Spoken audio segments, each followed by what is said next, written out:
Salve a tutti e benvenuti su Hot Game Reviews.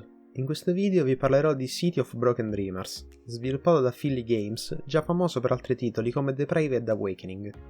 La storia prende vita a Los Angeles, nel 2042, una città ormai corrotta dalle ricche multinazionali che padroneggiano sui ceti inferiori.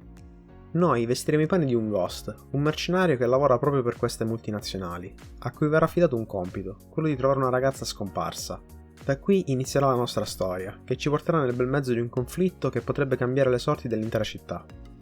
Per quanto riguarda il gameplay, il gioco è una completa visual novel, con in aggiunta qualche piccola sessione punta e clicca. Il gioco è colmo di dialoghi, che ci faranno immedesimare appieno nella storia. Spesso durante il gameplay ci troveremo di fronte a delle scelte. Queste, se fatte in maniera appropriata, serviranno a farci migliorare il nostro rapporto con i personaggi. E spesso a sbloccare delle scene particolari, se avremmo portato una certa relazione al livello adatto.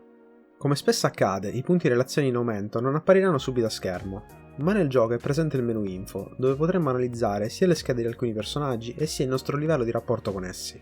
Più volte durante la storia verranno utilizzati dei termini che si riferiscono strettamente al mondo di gioco, e sempre nel menu ci sarà una sessione dedicata al glossario, che ci spiegherà il significato di tali termini. Un'altra opzione di gameplay sono i render segreti. Ogni tanto sullo schermo apparirà un messaggio, che ci avvertirà che nella schermata che stiamo visualizzando è presente un'immagine nascosta. Quindi se cliccheremo nel punto giusto potremo sbloccarla, per poi poterla visualizzare nel menu immagini. Parlando adesso della storia, questo è sicuramente uno dei punti di forza del gioco.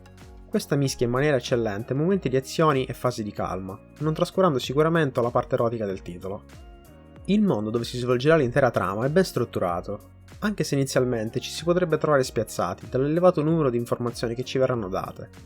Man mano che il gioco prosegue, tutto diventa più chiaro, e sembrerà quasi di star guardando un film. Parlando dei personaggi, questi sono a mio avviso tutti ben scritti. Ognuno di loro è ben caratterizzato e perfetto nel ruolo che ricopre.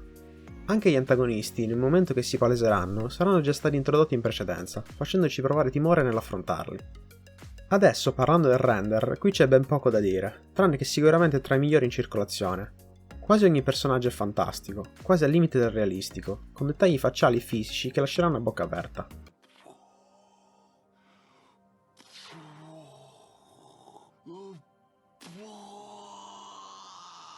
Per quanto riguarda invece le animazioni, qui siamo proprio ad un altro livello.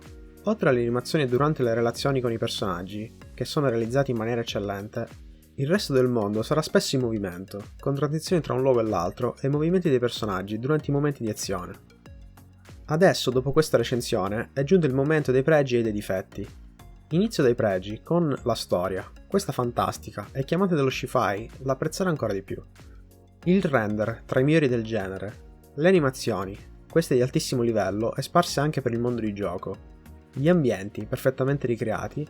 E infine musica e suoni, questi ottimamente inseriti. Per quanto riguarda i difetti, in questo caso non ce ne sono molti, l'unico che voglio inserire è walkthrough consigliato. Il gioco è pieno di scelte, che daranno punti di relazione, ma spesso non sarà facile capire un dialogo dove ti porterà, quindi lo consiglio in caso non vi piaccia sperimentare da soli tutte le possibili interazioni.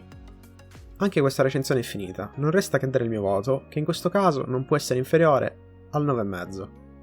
Ho trovato City of Broken Dreamers un gioco incredibile, che è riuscito a conquistarmi con la sua storia e il suo stile. Grazie per aver seguito questa puntata di Hot Game Reviews, lascio in descrizione la pagina Patreon dell'autore e walkthrough del gioco.